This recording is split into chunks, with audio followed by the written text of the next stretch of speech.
Hello everyone, welcome back to my channel engineering mathematics with MK. तर आज आपण खूप इम्पॉर्टंट टॉपिक बघतो आहे, मीन, स्टँडर्ड डेव्हिएशन आणि कोइफिशियंट ऑफ व्हेरिएशन. हे जे 3 टॉपिक्स आहेत याचे फॉर्म्युले जे आहेत ते डिस्ट्रीब्युशननुसार बदलतात आणि मुलांना बऱ्याचदा हे नाही कळत की कुठला फॉर्म्युला कुठे अप्लाय करायचा आहे. ओके, तर हे जे कन्फ्युजन आहे हे कन्फ्युजन आजच्या या व्हिडिओमध्ये तुमचं दूर होणार आहे. त्यामुळे हा व्हिडिओ शेवटपर्यंत बघा. याच्यावरचं एक एक्झाम्पल पण आपण शेवटी बघणार आहे. Okay, so there are 3 types of distributions we can have. 3 वेगवेगळ्या प्रकारचा डाटा सेट तुम्हाला गिवन असतो, बरोबर.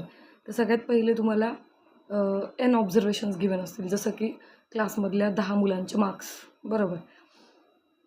आता हे जे मार्क्स आहेत हे कसेही अरेंज केलेले असणार आहेत, फक्त कलेक्शन ऑफ मार्क्स तुमच्याकडे असणार आहे. ओके, हे एक एन ऑब्झर्वेशन्सचं कलेक्शन झालं.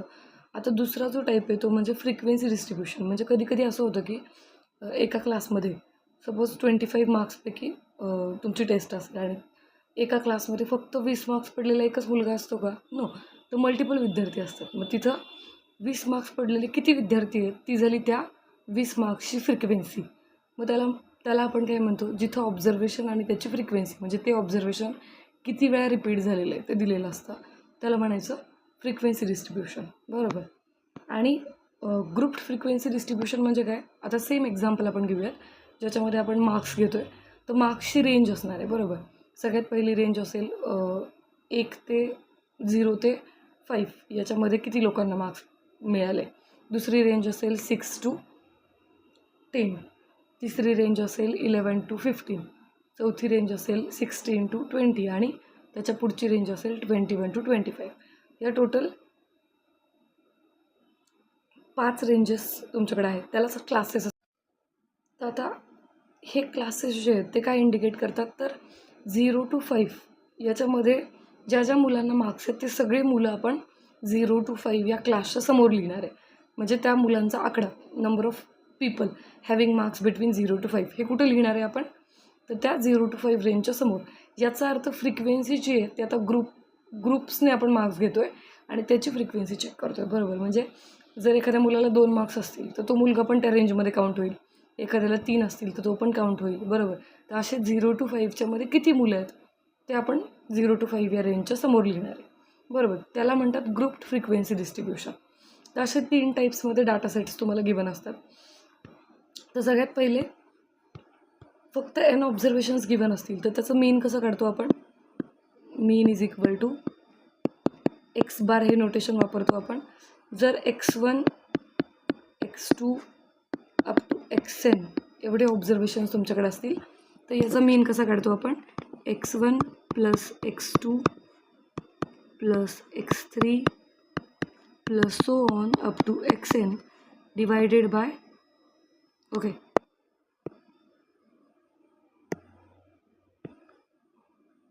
Divided by n number of observations आहेत म्हणून divided by n. So this is the mean. आता या केसमध्ये स्टँडर्ड डेव्हिएशन कसं काढलं जातं, तर standard deviation is equal to sigma हे नोटेशन वापरतो आपण. आणि स्टँडर्ड डेव्हिएशनसाठी काय फॉर्म्युला आहे, तर 1/n. ओके, स्टँडर्ड डेव्हिएशन पेक्षा आपण व्हेरियन्स म्हणजे काय ते बघूयात. ओके, मग तुम्हाला अजून सोपं जाईल. व्हेरियन्स आणि स्टँडर्ड डेव्हिएशनमध्ये काय रिलेशन असतं, तर variance is equal to sigma square that is standard deviation square. तर हे रिलेशन कायम लक्षात ठेवायचं आणि यानुसार मग आपण व्हेरियन्सचे फॉर्म्युले बघूया. व्हेरियन्स कॅल्क्युलेट केलं की त्याचं रूट घेतलं की तुम्हाला स्टँडर्ड डेव्हिएशन मिळतं, बरोबर. सो व्हेरियन्सचा फॉर्म्युला काय असतो, sigma square is equal to 1/n summation xi minus x bar bracket square where I is varying from 1 to n. म्हणजे टोटल दिलेले जेवढे ऑब्झर्वेशन्स आहेत प्रत्येक ऑब्झर्वेशनमधून आपण मीन सबट्रॅक्ट करतो आहे आणि त्याचा स्क्वेअर घेतो आहे. आता हा सेम फॉर्म्युला थोडासा वेगळ्या पद्धतीने पण लिहिता येतो. कसा, तर बघा, याला रिड्यूस केलं म्हणजे xi मायनस x बारचा स्क्वेअर केला, एक्सपांड केलं याला, तर तुम्हाला एक फॉर्म्युला मिळतो. तो असा आहे 1/n summation xi square where I is varying from 1 to n minus x bar square. इथे लक्षात ठेवायचं जो फॉर्म्युला ब्ल्यूने मी हायलाईट केलेला आहे त्या फॉर्म्युल्यामध्ये 1/n फक्त समेशन XI स्क्वेअरला मल्टिप्लाय केलेला आहे. आणि जो फॉर्म्युला मी पिंकने हायलाईट केलेला आहे या फॉर्म्युल्यामध्ये 1/n हा पूर्ण समेशन XI मायनस एक्स बारच्या स्क्वेअरला मल्टिप्लायड बाय हा चेंज आहे. ओके, इथं बरीच मुलं कन्फ्यूज होतात.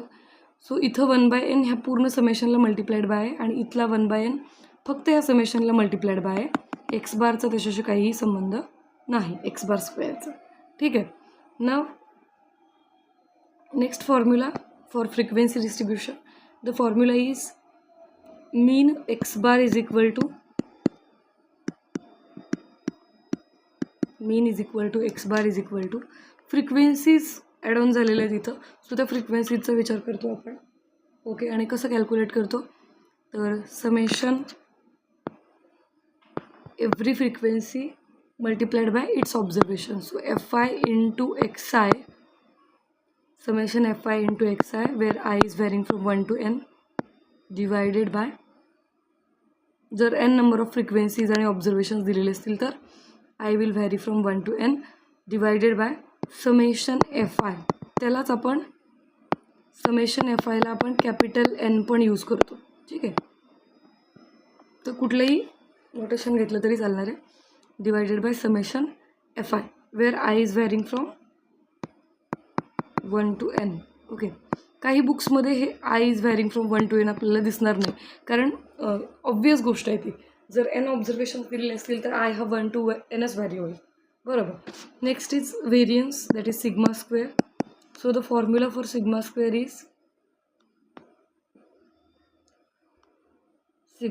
Is summation. आता रिड्यूस्ड फॉर्ममध्ये घेऊयात आपण डायरेक्ट, म्हणजे हा जो पिंकने हायलाईट केला आहे वरती, ओके, हा जो फॉर्म्युला आहे तो आपण आता घेणारच नाही आहे. डायरेक्ट त्याचं इम्प्लिकेशन म्हणजे जो ब्ल्यूने हायलाईट केलेला आहे तो घेणार. बरोबर. तर तो काय येईल 1/n.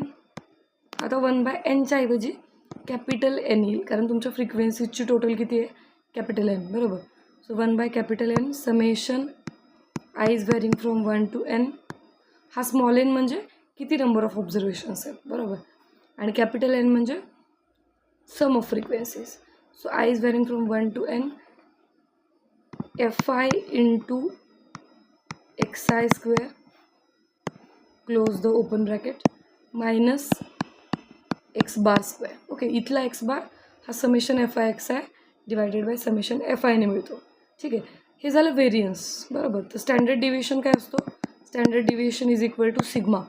Okay, that is root of this formula. ठीक आहे.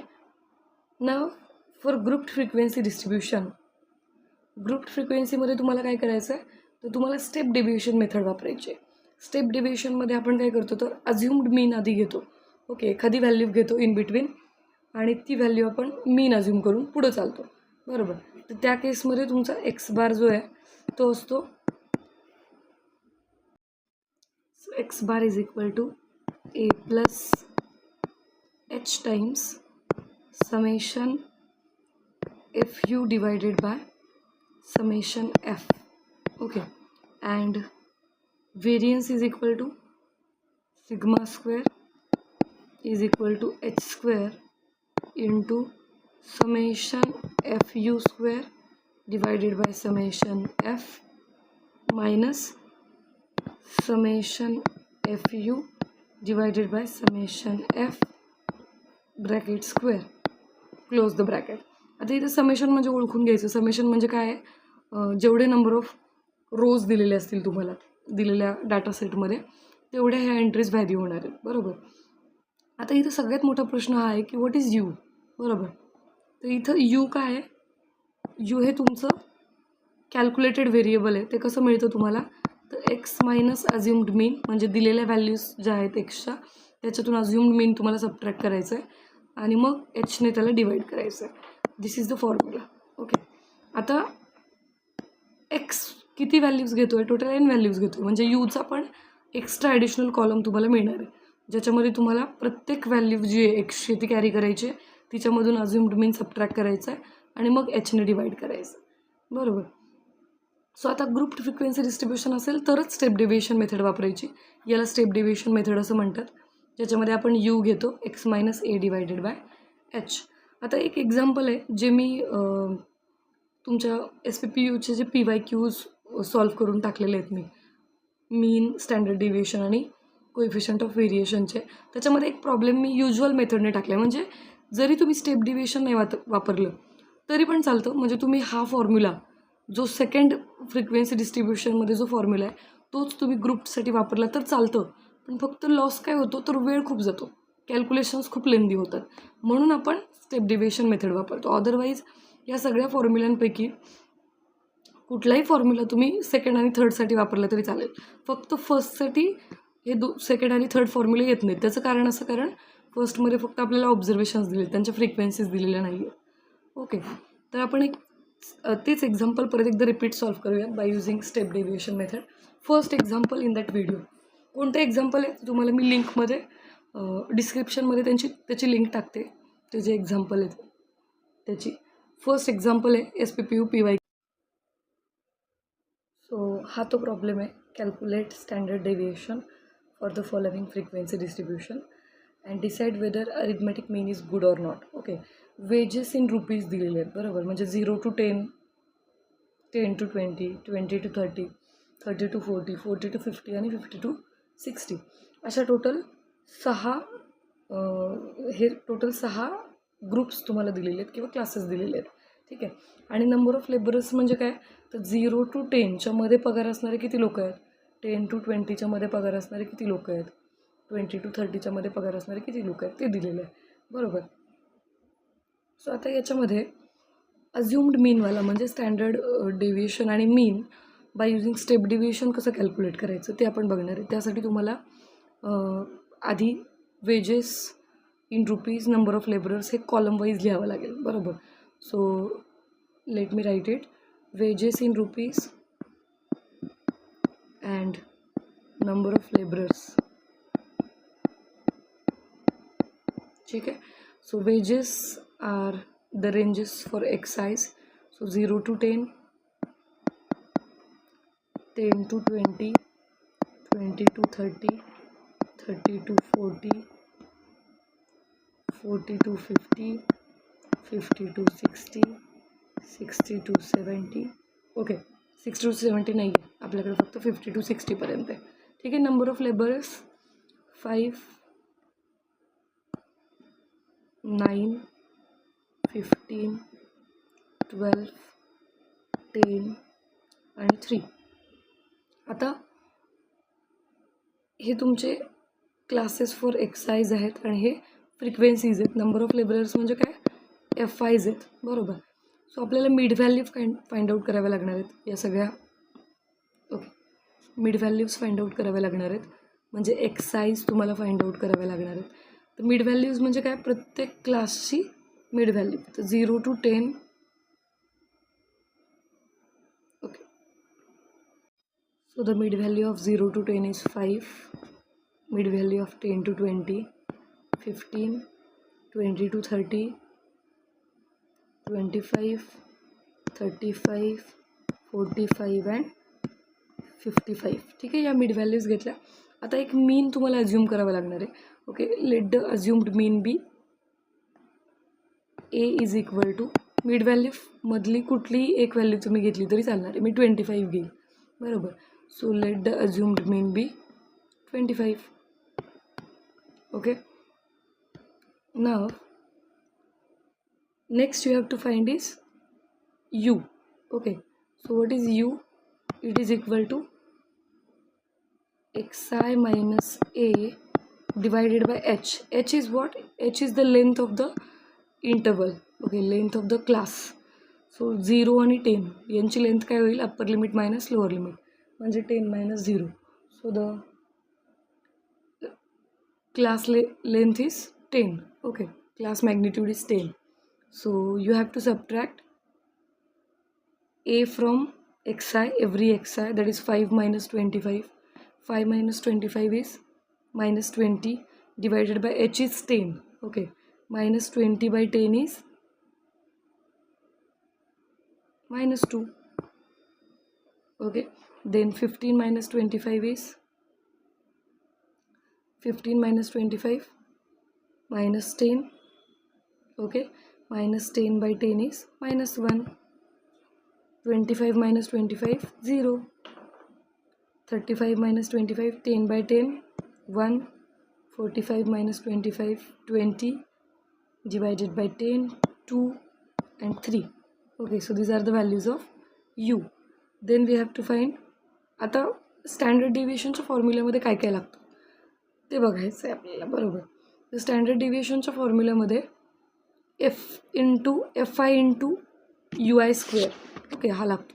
म्हणजे F I into U I square हा कॅल्क्युलेट करावा लागेल तुम्हाला, बरोबर. सिमिलरली तुम्हाला काय लागतो, F I into U I पण लागतो, बरोबर. सो आधी आपण काय करूयात, F I into U I square find out करूयात. मग frequency 5 into -2 square is 4, 5 4 jar 20, 9 1 jar 9, 15 into 0 0, 12 into 1 12, 10 into 4 40. हे लक्षात येते ना, एफ आय म्हणजे फ्रिक्वेन्सी मल्टिप्लाइड बाय यू आयच्या कॉलममधला प्रत्येक एंट्रीचा स्क्वेअर करत जायचं आहे. ओके, सो 5 इंटू -2चा स्क्वेअर म्हणून 20 आलं, 9 इंटू -1चा स्क्वेअर म्हणून 9 आलं, आणि सिमिलरली खाली, बरोबर. त्यानंतर 3 इंटू 3चा स्क्वेअर 9, सो 9 3 जार 27. तसंच F I into U I find out करायचं. 5 into -2 -10, 9 into -1 -9, 15 into 0 0, 12 into 1 12, 10 into 2 12, 3 into 3 9. Okay, so now we will find out summation. Okay, आता समेशन कॅल्क्युलेट करायला लागेल. समेशन कोणाकोणाची लागते आपल्याला, एफ आयची लागते, बरोबर. त्यानंतर एफ आय यू आयची लागते आणि F I into U I स्क्वेअरची लागते. सो या 3 कॉलम्सची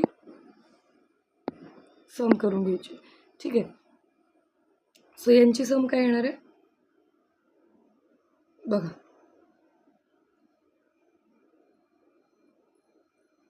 5 plus 9 plus 15 plus 12 plus 10 plus 3. So the sum of F I, okay wait a minute, summation fi is equal to 54.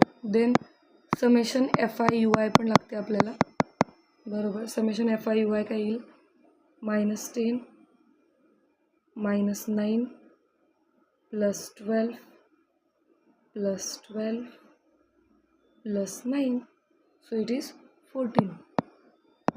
next is summation fi into ui square. So it is given by 20 plus 9 plus 12 plus 40 plus 27. So it is 108. Okay. So now x bar is equal to, what is the value of mean? Mean is assumed mean, that is 25 plus summation. Okay, firstly we will write down the formula. Capital A plus H times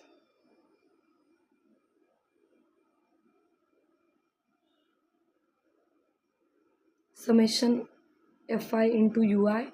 fi into ui चं summation किती आहे, 14 divided by, okay आपण formula लिहितो आधी, ठीक आहे. Summation fi ui divided by summation fi. So it is equal to, assumed mean is 25 plus h is 10 multiplied by summation fi ui 14 divided by summation fi is 54. So it is equal to, x bar is equal to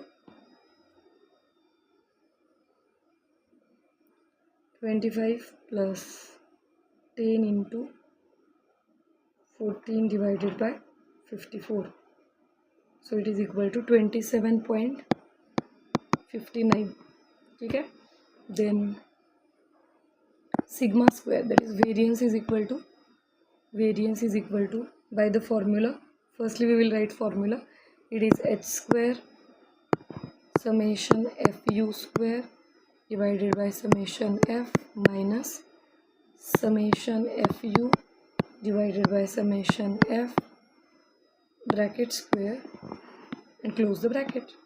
So it is given by h square is 100 as h is equal to 10 summation fu square म्हणजे fi into ui square. ठीक आहे, notation confuse नाही व्हायचं. fi आणि f दोघांचा role सेमच आहे, बरोबर. सो इथं summation fi into ui square is 108. So 108 divided by summation fi is 54 minus summation fi into ui is 14 divided by summation fi is 54 bracket square close the bracket. This is your variance. Okay, विसरायचं नाही, आपण variance काढतोय. शेवटी आपल्याला व्हेरियन्सचं route घ्यायला लागेल तेव्हा standard deviation मिळेल, बरोबर. So 100 multiplied by 108 divided by 54.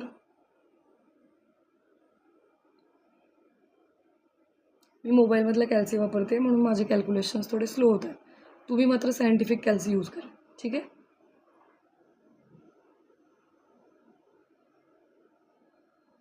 Minus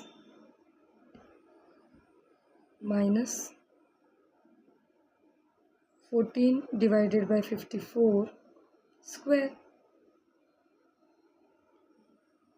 Close the bracket. So it is equal to 1.93. ठीक है. So finally it is